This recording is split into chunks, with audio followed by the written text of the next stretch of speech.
Bismillahirrahmanirrahim. Assalamualaikum warahmatullahi wabarakatuh. Alhamdulillahirabbil alamin. Segala puji hanya milik Allah Subhanahu wa taala yang telah memberikan kita nikmat iman, Islam dan kesehatan sehingga pada kesempatan kali ini kami dapat menyelesaikan tugas video dari mata kuliah penelitian tindakan kelas. Salawat dan salam senantiasa tercurahkan kepada junjungan kita Nabiullah Muhammad sallallahu alaihi wasallam serta kepada keluarga beliau dan para sahabat-sahabatnya. Perkenalkan, kami dari kelompok 7 yang beranggotakan saya Dimas Adrian, Nurmala dan Maryam Ahmad. Kami berasal dari program studi pendidikan agama Islam pada kelas PAI 5D UIN Palopo di bawah bimbingan dosen pengampu Ustaz Muhammad Yamin SPD MPD. Baik, pada kesempatan kali ini kami akan menjelaskan materi tentang pedoman penulisan karya ilmiah pada UIN Palopo, yakni pada bab 1 hingga bab 3. Baiklah, langsung saja kita masuk kepada pembahasan bab 1, yaitu berupa pendahuluan. Nah, bab ini merupakan bagian pertama dalam sebuah karya ilmiah yang berfungsi untuk memberikan gambaran umum tentang alasan mengapa penelitian dilakukan, apa yang menjadi fokus masalah, serta tujuan dan manfaat dari penelitian tersebut. Secara umum, bab 1 terdiri atas 4 bagian, yaitu yang pertama ada latar belakang masalah, yang kedua ada rumusan masalah, dan yang ketiga tujuan penelitian, dan yang keempat manfaat penelitian. Yang pertama, latar belakang masalah. Bagian ini menjelaskan kondisi nyata yang terjadi di kelas yang dianggap sebagai masalah penelitian. Misalnya, rendahnya hasil belajar siswa, kurangnya motivasi belajar, atau metode mengajar guru yang kurang menarik. Dalam bagian ini, peneliti perlu menjelaskan mengapa masalah tersebut penting untuk diteliti, serta bagaimana penelitian tindakan kelas atau PTK itu dapat menjadi solusi untuk memperbaiki keadaan tersebut. Sebagai contoh, apabila hasil belajar seorang siswa rendah karena metode pembelajaran yang monoton, maka peneliti dapat mencoba menerapkan metode diskusi, demonstrasi, atau pembelajaran berbasis proyek untuk meningkatkan keaktifan dan pemahaman siswa. Yang kedua ada rumusan masalah. Rumusan masalah disusun dalam bentuk pertanyaan penelitian yang jelas dan terukur. Pertanyaan ini berfungsi untuk menjadi arah dan fokus dari penelitian yang akan dilakukan. Contohnya, bagaimana penerapan metode diskusi dapat meningkatkan hasil belajar pendidikan agama Islam siswa kelas 8 di MTS Negeri Palopo. Dengan adanya rumusan masalah yang spesifik, peneliti dapat lebih mudah menentukan langkah-langkah tindakan dalam setiap siklus PTK. Yang ketiga, tujuan penelitian.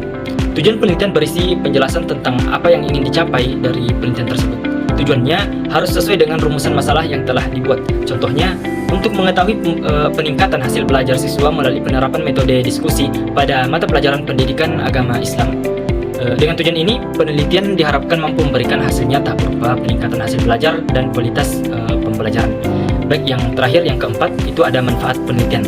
Nah, pada bagian ini menjelaskan keuntungan dan dampak positif dari hasil penelitian. Manfaatnya dapat dibedakan menjadi 3 pihak. Yang pertama ada bagi guru, itu hasil penelitian dapat membantu memperbaiki strategi mengajar dan meningkatkan profesionalisme.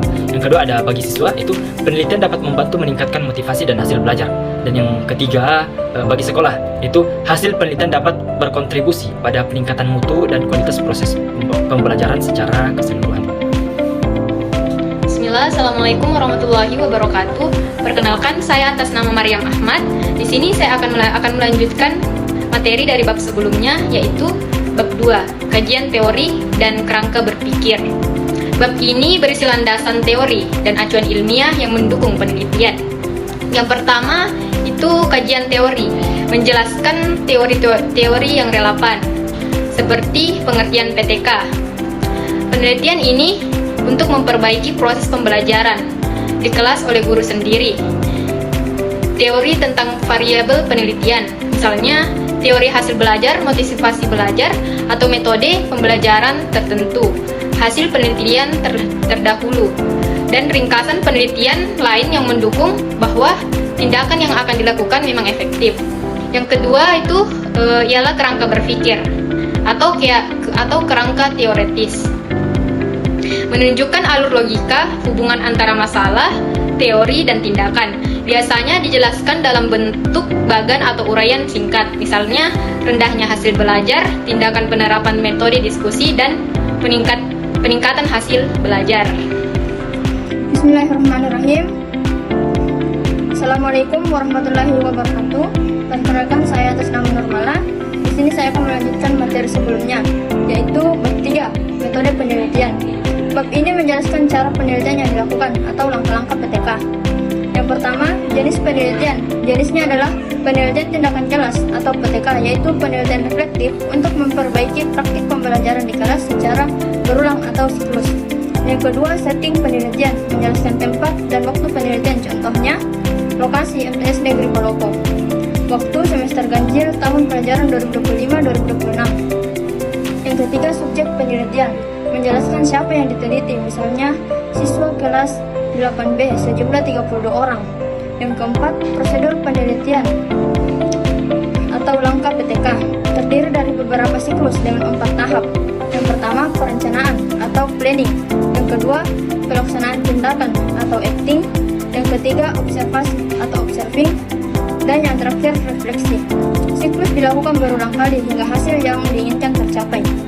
Yang kelima, teknik pengumpulan data, menjelaskan alat dan cara pengumpulan data seperti observasi atau lembar pengamatan, tes hasil belajar, wawancara, dan dokumentasi. Yang terakhir atau yang keenam, teknik analisis data, menjelaskan bagaimana data dianalisis. Misalnya, yang pertama, analisis kuantitatif atau nilai tes siswa. Yang kedua, analisis kualitatif atau hasil observasi dan refleksi guru. Nah, mungkin itu saja materi yang dapat kami jelaskan. Kurang dan lebihnya mohon dimaafkan. Wabillahi taufiq wal hidayah. Wassalamualaikum warahmatullahi wabarakatuh.